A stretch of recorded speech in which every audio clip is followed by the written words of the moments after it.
All right, everybody, welcome back to the ThriveIN Wabash County podcast. I am one of the co-hosts, Alex Downard, and this evening in the studio, I'm fortunate to be joined by two of our brightest students and future, Victoria and Andrea, Andy for short, right? And tonight, they're both the co-valedictorians. A salutatorian. Salutatorian? Valedictorian. Okay, number one and number two. Okay, very good. So Victoria's the valedictorian, Andy's the salutatorian, and tonight we're just going to get to know them a little bit and their story and what their future plans are. Our goal is we're working with all of the high schools in the county just to highlight the stories of their valedictorians and salutatorians and hope that our listeners get to hear a little bit and learn a little bit more about you guys. Does that sound good? Yeah. Awesome. They think they've heard some of the podcast episodes before and have had to do some podcasting for school, so tonight will be exciting. Victoria, let's start with you. Just a little bit about where you're from, family, hobbies, activities that you're into. So I was born in Peru, lived in Wabash my whole life, moved to Ohio for a little bit, and then moved back around 10 years ago since I was in second grade. So I've been living here a while. My mom is from Wabash. My dad's from the LaPorte, Rolling Prairie area, so we're both, from Indiana. But I do have a lot of family in Kentucky, Ohio, a lot of other states. For hobbies, I've been dancing for 13 years. I've played piano for about 10, 11 years, and that's about it for my hobbies. Oh, I do like to read, so I do read a lot. Okay, what kind of books do you like? Like young adult. Sometimes I'll read nonfiction, fiction, really whatever. Okay, very cool. And so dance for 10 years, you said? Or 13 years? 13. How long? 13 years. Wabash Valley Dance, or where'd you go to dance? I did 1 year in Ohio. Okay. I was 4, so I don't remember the name of that one. Started early. Yeah, and for the last 12 years, I've been dancing at Playhouse in Marion. Okay, very nice, very cool. And then on the piano, where'd you learn to play the piano? I always wanted to, where I go to church, I just always wanted to play. And then when I moved back to Wabash around 10 years ago, I got into playing piano, and I've always really liked that. Okay. Just to do for fun. Yeah, very cool, very cool. Andy, how about you? Well, first off, both my parents were born in Wabash, or raised in around Wabash, but I was actually born in Huntington, but when I was around 2-3 years old, we moved to Belize as a family to serve on the mission fields, and we moved back just in time for me to start 7th grade, so I was about 13 years old for that, but I've grown up, I would say, here just because you change so much in your teenage years that I've kind of developed into who I am today, being around my friends at school and all those different things. But like Victoria, I also do dance. I've danced in Belize for as long as I can remember, and then started at Wabash Valley when we moved back and have been in their senior company for, I think, 4 or 5 years, something around there now. So just finished up our spring recital, but I also manage basketball for our high school basketball team, and so that's where I've gotten just what I want to do for the rest of my life, just out of managing and serving others in that. So yeah, so women's basketball or men's basketball? Our boys basketball team. Okay, and the boys basketball team's been pretty good in your time? Yeah, we had my first year, I've done it for 3 years, so my sophomore through senior year. Our first year, we were really, really good. We won. I'm really bad at remembering all the games and whatnot. Somebody else can tell you exactly which games we won and all that, but we won most of the season. We made it very far. We made it to semi-state.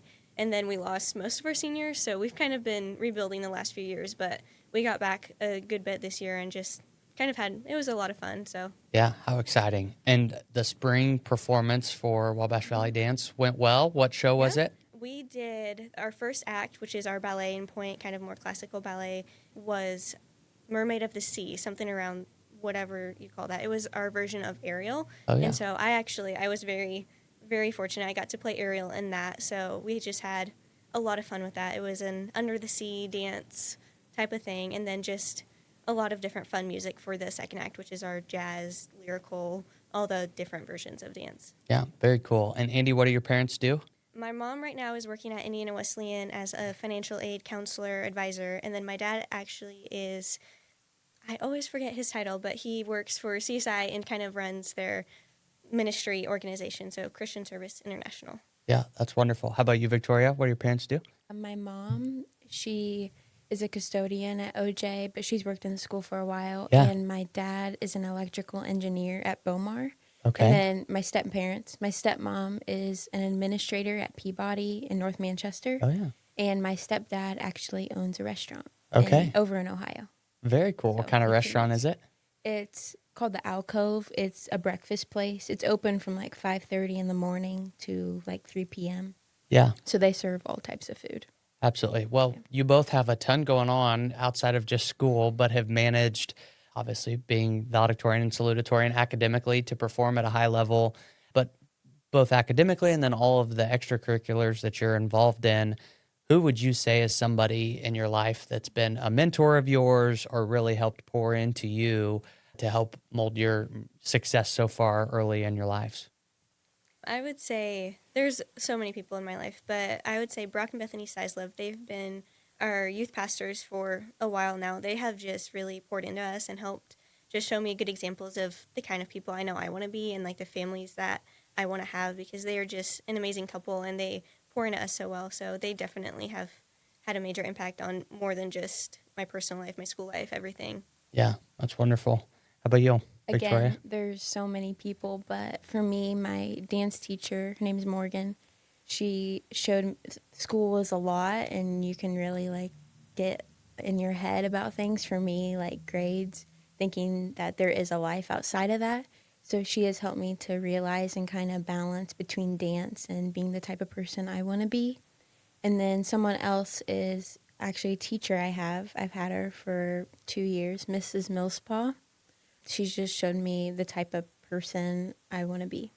Yeah, that's wonderful. Andy, that was my next question. Victoria already got ahead of me, but favorite teacher so far from your time? I would say Miss Millspaw is definitely one of my favorites. I love her so much, but just I would say honestly, Mr. Terheide has helped show me just different ways of learning. He's our calculus teacher, so not my favorite class, but just he has shown just how high of a level you can be and just really connects to his students. I feel like he's really good at bringing worldly, down to earth conversations with us and just helps us. You know, it's calculus. It's not much fun, but he'll make it fun when he can, and just he's really good at being a good teacher and just kind of getting us prepared for college and showing us just, you know, school is school, but there's more to school. Yeah, absolutely. I wish I would have had him as my calculus teacher because math has always been one of my worst subjects. So that probably would have been helpful making calculus fun. Needless to say, I didn't have much fun in calculus, but very cool, very exciting. So what has been your favorite class you've taken, favorite subject in school, and your least favorite, and why? For both of them, Victoria, we'll start with you. I'm going to add something about Miss Millspaw. Yeah. I feel like English, rhetoric, that's what she teaches. And for me, I've always been pretty good at being able to write, but she's really been able to show me constructive criticism that doesn't discourage me. And I think it's developed me into an even better writer, especially for college, preparing for all types of papers you have to write.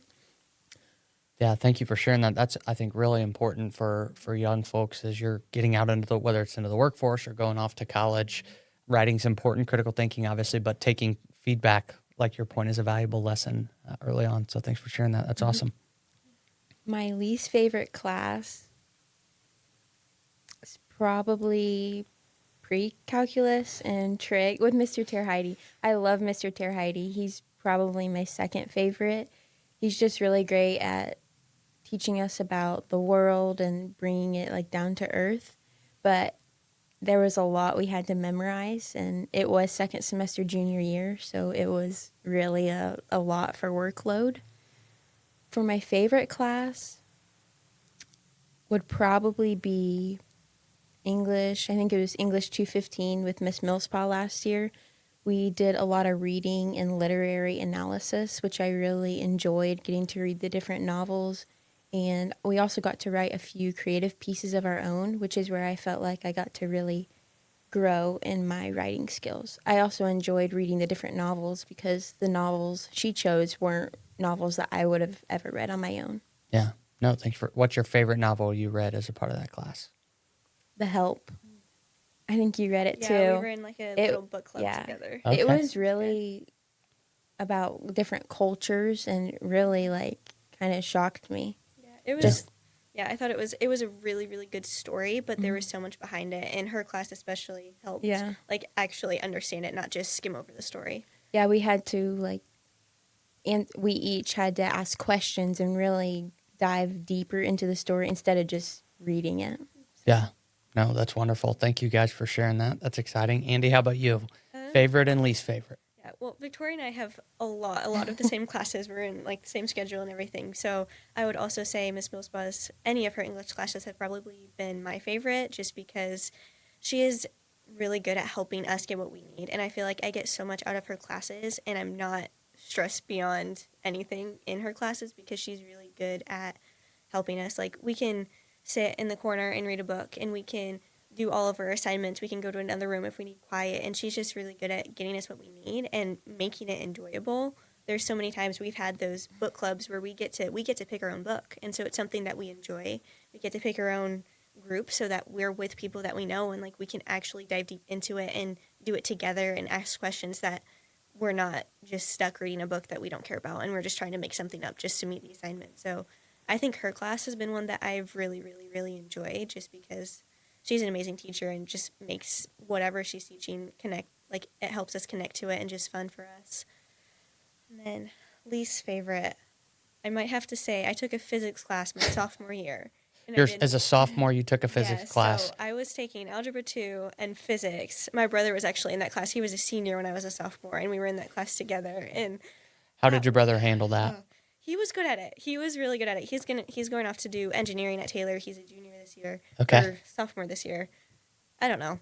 But he was really good at it, and so he helped me a lot. But I did not enjoy that. We were catching up because we kind of lacked our last few years of math leading up to that, or we just kind of got behind a little bit in our classes. And so we were taking Algebra 2 and Geometry pretty much at the same time. We were catching up a lot of stuff. And so I was just, I don't know, I survived, but it was a rough class, especially as a sophomore. But Yeah, absolutely. So as you think back now that you're seniors, right, and both set to graduate, think back to yourself as a freshman.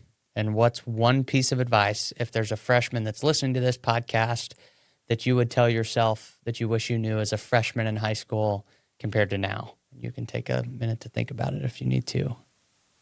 I think I would say grades are really important, but they're also not everything. I know I struggled a lot with, this was actually our 8th grade year, but it was our first high school class, our biology class with Mr. Burns. It was the first time we ever had, a serious class, I would say. I had a lot of classes that were pretty easy my 8th grade year, and then we had that class. And I remember, we were so freaked out about every single test, and we were studying and cramming in anything we could right before, and we were just so panicked about it. And now going into all of, my quizzes and tests, just do your best and know that you did your best, because your grades are important, and they help you a lot, and you're going to need those grades. So don't just, disregard them completely, but they're not everything. And in the end, they work themselves out. If you're doing your best, you're going to be just fine. And I think knowing that and understanding, do your best, but don't have panic attacks if you can help it about things, because it doesn't help anything. And don't overwork yourself just because you want that one grade. Do your best and know that you did your best. And I think that really helps just make high school, 1, more enjoyable, but 2, it allows you to do your best because you're not so focused on that one thing. You can actually learn and understand, which will help you so much more than just a grade. That's deep right there. That's hard to match, Victoria. I don't know. That's a piece of advice that I know a lot of adults could hear, not just about the grades part, but just it's more about the process of doing your best at something than it is the actual outcome itself, right? It's all about that process. Thanks for sharing that. And that piece of advice coming from the salutatorian about that it's not all about grades. There's so much more to that process is important that our listeners hear that. So thank you for sharing that. I'm sure that's not always been an easy lesson for you along your 4 years in high school, but how about you, Victoria? I kind of have 2. So my Yeah. first one, I'm a pretty quiet person, but especially in 8th grade, freshman year, I was so timid. I would just say, don't be scared. This is the only time you're going to be in high school. I mean, what's the worst that can happen? And my other piece is actually very similar about the grades, especially freshman year. I was I have to get all A's. I can't mess this up. And grades are very important, but they're really not everything. You can have a great character outside of grades. And going into a test or quiz, just prepare the best you can, and whatever happens is going to happen. And I would say I especially started to really grasp that idea not until this year. It was towards the end of first semester, and I was just like, oh, I need to have all A's, and it was like making me feel like I just can't handle this anymore. And it's just like there is so much more to a person than just their grades. So that's a really hard lesson to learn. Yeah, for man, me. all of that's really, really good, ladies. Well done. Those are good pieces of advice. And I think what I heard you say, Victoria, is that embrace the moment, right? Be who you are in the moment. You're only in high school one time, and that's really important too. And hopefully those lessons that now you look back that you'll continue to incorporate into the next 4+ years, right, through college and otherwise. And we'll get into future plans here in a second, but just kind of another question as you think back of your formative years, right, and bringing you to today and being successful, graduating from high school and taking the next step. What would you say are those kind of core values for you as a person that you've developed or learned from the mentors or family members in your life that have been critical in your journey thus far, and that you would say are your core foundational values as you look to take the next step in the next chapter in your lives? For me, I would definitely say my faith, and also within that is service. I grew up again on the mission fields, and so serving was such a big part of that. But then moving back here, like I know, like you mean, I'm a kid, and I was like thinking like I don't want to always serve people. Like there's sometimes like I want to be up front and like I want to get recognized. And then going into school, like I've kind of learned, especially looking back on my past in the mission field and realizing serving is incredible. And I know like that is where my heart is, and that's kind of where I want to go with my life, doing the business management and things. Like can use that to help people get where they want and be behind the scenes. And I think that has really stood out through doing basketball, through doing dance. Like dance is about the team and like helping the team get there. And sometimes that means taking a step in the background and just letting other people do that and helping other people reach their goals. And the same with basketball. My job is to get everybody else what they need so that they can be successful. And I have found like such a love of doing that and just being able to help other people's in that. And that's become such a part of who I am, that really being able to serve other people has been something that I have realized how important it is and how much of an impact that can have on people. Yeah, no, it's really good. Thank you very much. How about you, Victoria? For me, I would say character is a big one. Like the cliche, like, who are you going to be when no one's watching? I especially feel like as we're going from high school to college, there's not going to be someone always there to discipline you necessarily. You have to have that self-discipline. I would also say being honest and being able to give the true advice, even when you may be afraid of what they're going to say back. I would also say being able to be selfless, like work just as hard as others and be okay with, they get recognized this time, or being able to add to the teamwork of a situation. Like for dance, everyone works so hard, and if someone else gets an award, I just want to be as happy for them as I would be if I had gotten that. Wow. Mature beyond your years, ladies. These are life lessons that hopefully our listeners are proud when they're hearing this. I'm sure both of your families are proud of you. I know your family, Indy, and I know your dad's extremely proud of you. But just to hear what you all have shared so far, you're on the podcast because you happen to be number one and number two in the class, right? Which grades are important, like we've talked about. But just the well-roundedness of those answers should make our entire community proud. And just that you have that level of maturity already, and that it's not just all you've cared about is grades, right? It's clear that those values that have been instilled in you from your mentors or your families and your faith have made you who you are, and you're off to a great start. So that's a great transition point into what's next. And so just share with our listeners a little bit about what you plan to do next, right? Graduation's coming up here in the next couple weeks, and then you'll go off to the next chapter. And so what does that next chapter look like for you all? So in the fall, I will be going to Huntington University, where I plan to major in nursing. For me, picking a college was really hard because finances are a big part of college, but I knew that I really wanted to go to a faith-based school and be surrounded by those values and morals and grow deeper in my faith. So when choosing, I was between Indiana Wesleyan and Huntington. And it really was just how I felt when I was there. If I felt like it was going to be a place for me that I could call home. So in the end, I did choose Huntington. I'm really excited about that.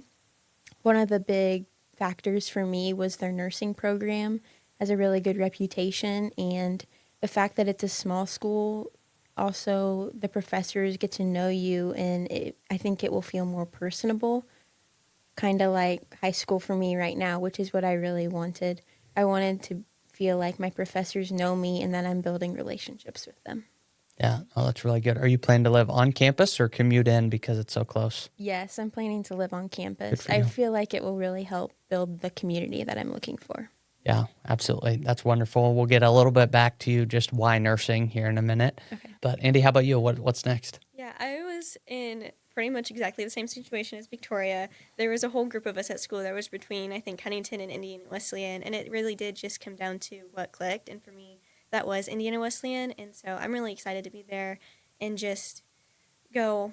I'm not exactly sure what that means. I still have some questions for professors and heads of departments to see which path is best for me to take, but I know it's business and sports management just to continue to help serve alongside people and organize different events and things that can reach the community and whatnot. Yeah, no, that's exciting. So Victoria, why nursing? What passion do you have that's how you've decided, I guess maybe too, how you came to decide what you wanted to study? This is actually pretty interesting because when I was younger, I always wanted to be a teacher. I don't know if it's just because that's what I'm surrounded by for the first, so many years. But when my cousin was in the hospital down in Riley, I got to see how all the nurses interacted and how kind they were, and really got to speak with them, and how many times like the patients would touch their hearts. I really became interested in that. And then last year, I actually had an internship at the Wabash Parkview Hospital on the med-surg floor, and I got to speak with a lot of nurses and see what they get to do. Really, for me, the passion of nursing, it's hard. I know it's going to be difficult with the schooling, but the passion of helping others and truly being able to be a light in someone's life if they're going through something difficult, whether that be physical health or mental health, or even helping family members that may be going through a tough time, inspiring them in some way is my passion. Yeah, and that clarity that you already have, again, mature beyond your years, but when nursing school gets hard, right, or the times on the job get hard, having a crystal clear view of why you're doing what you're doing and the purpose behind that work is what'll get you through those tough moments. Thank you for sharing that. That's wonderful. Mm-hmm. How about you, Andy? Why sports management, business management? I would say that moment where I realized that's what I wanted to do goes back to when I started managing. I just had a friend come up to me and say, "Hey, would you want to manage the basketball team with me?" And I said, "I'm sure. Like, I don't know what it is, but why not?" And so when I started doing that, I realized how much, like, I love the details and I love the organization and planning and making sure every box is checked and, like, making sure everything is laid out the way it wants and it needs to be for other people to succeed. And then that kind of morphed into, as we near senior year, there's so much that we're planning. We're planning open houses and senior nights and trying to get recital and prom and everything all set. And I've realized through that, I'm like, I like this. This is what I love doing. And, like, I thrive on figuring out the little pieces and realizing if I do this here, that means I can do this, this, and this here. And so just that understanding of I can be that person checking off the boxes that allows other people to get up on stage and shine and do all these other things because I was there making sure that the stage was set up correctly, that they had the right background and all of those different things. And so I think even though I'm not sure exactly what that means, like job-wise in the future, I know that that will open up the doors to so many different things that I can just really serve other people and help other people in the background and doing things that I love anyways. Yeah. You read all these different things about people that go to college and don't finish, or kids that grow up not knowing what they want to do, right? But hopefully our listeners here and hopefully you both recognize what you've said are your core values and what's important to you and how that's translated into your career path and how close that is to servant leadership and making sure you've put all the pieces together so that other people can shine, right? You talk about helping and serving others and the story behind why you want to go into nursing. It's very evident, right, that those things are closely tied. So kudos to both of you for having clarity around your values, helping shape your purpose for what you want to do. And then that's what you choose in a career path, right? You found that it aligns. So that's really exciting. I will add that for me, nursing, especially when I had my internship, I was deep with AP chemistry and pre-calculus and all these different classes, and I think it's so easy to get caught up in that. I realized that it's a privilege to be healthy and be walking around and be able to go to school. I think being a nurse, I just want to say to others and appreciate the fact that it's a privilege, even when we feel like, oh, life is so stressful and there's so much going on. It's a privilege to be able to experience those things. Man, all these nuggets. It's like I need to do a mic drop every time you guys drop all this wisdom on our listeners. This is great. More fun question than futuristic, but if you could pick one memory from your time at Wabash High School, what's your favorite memory? I don't know. There's a lot, and I'm trying to. You get so focused on where you're at, it's hard to kind of think back. And Yeah. we're still kind of in that. We just had my weekend was so busy with so many things. I'm trying to get past that and think back. But I would say this is kind of outside of Wabash, and I do have more for Wabash, but for dance, it is those recitals, and not even the recitals, but we do a nursing home tour, and that means there's girls from all the different county schools that come for our senior company to do that, and we take a day off from school, and we go to a few of the nursing homes around here, and we dance for them and do what we did at our shows, and just seeing all the residents there, it brings so much life into them, but it also gives us girls a time to connect outside of dance in school and realize, one, there's more outside of school, and we get to do this together. And so I think that it plays into the school because it's just it's a really fun thing that we get to do and help others. But Yeah, that's exciting. We have, football games and stuff like that, which I think are core memories. But for student council, we would have these fish food drives where we go downtown and we put all the food away on the shelves. And after, I think this past year, we went to Modocs and get to talk with, all your classmates that are in student council and other teachers. And I always really like that because it's a way to give back and also to get to talk to teachers and people outside of school that you might not always get to talk to. It's just a great day. For dance, a core memory would be obviously the recital, but we do these shows where we'll perform for the littler kids, and just seeing their face light up, even if we know that we may have made a mistake or something like that, getting to see their face light up and how happy they get for us and then how happy we get to watch them is really a core memory.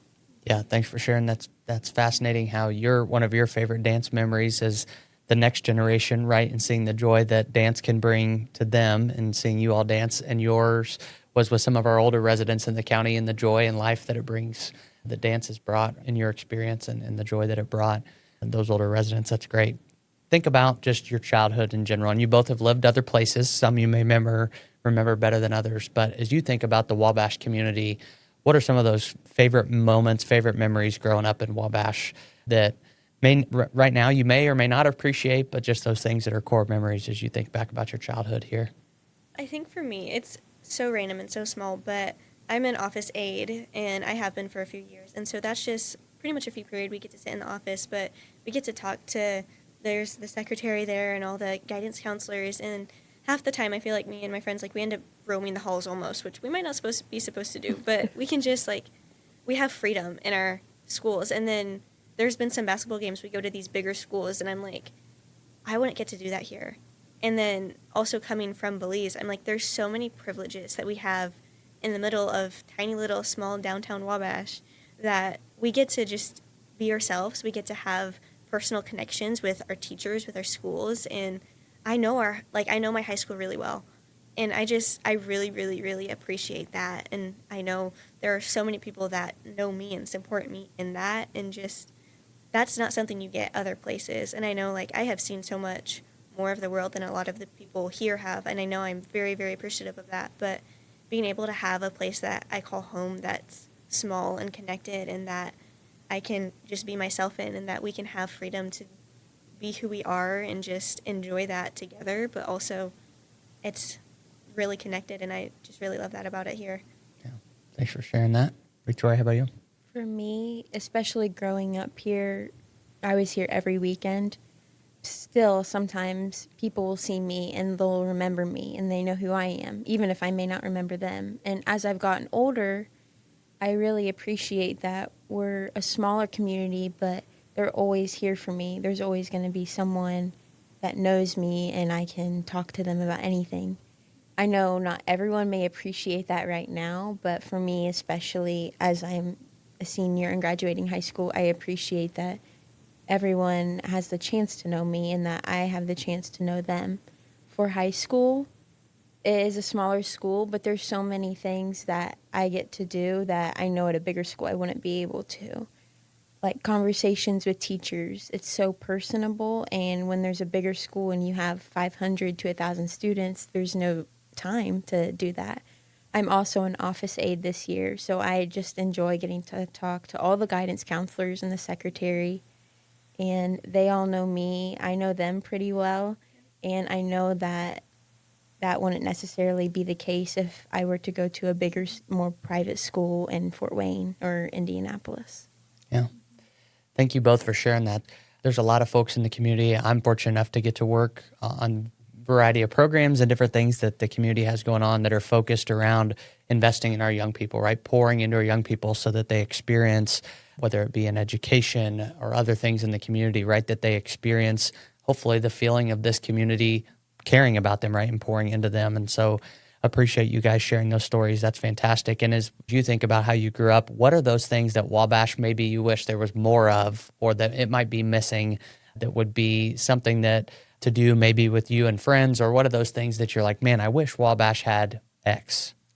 I do think that's something that I have thought about a lot is we need more things for teenagers to do because there's such a focus, and it's a really amazing focus on young families and young kids, and then also the older generation of people who live here. There's so many things going on at the Honeywells, but I've never heard of half the bands who play there. I've never heard of half the people who go there and whatnot. And so as teenagers, we're looking at things to do to get out of Wabash because we can go to Marion and watch a movie. We can go to Fort Wayne and go bowling and all these other things where it's like if we had a few more things here that would really help us like actually want to be here and like go do stuff here because I know like it's a Friday and our football team unfortunately isn't very great but we have the football games and then there's really what are we going to do, where can we go, and those kind of things just kind of I feel like it hurts Wabash, especially when us as teenagers, we're the one going off to college and then we make that decision, do we come back or not,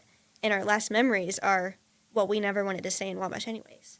And so I think having something where it's a draw for teenagers and just giving them an opportunity to go downtown and have an activity that's actually focused on them and what they think is fun and entertaining, just to help kind of keep like them here and understanding like we do care about you and we want you to come back and we want you to have fun and be safe and all of those different things that just come together.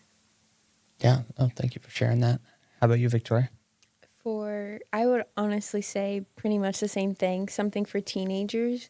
I think it's so easy for teenagers, obviously, to want to go shopping, drive to Indianapolis or Fort Wayne or wherever. And I think in those bigger cities, there can be more temptations to make not as great of decisions. So I think having opportunities for teenagers, like she said, after football games, somewhere where they can hang out or do some sort of activity that will help with the decision making, but also help them feel more cared about as they may go off to a different school or city and then maybe come back one day.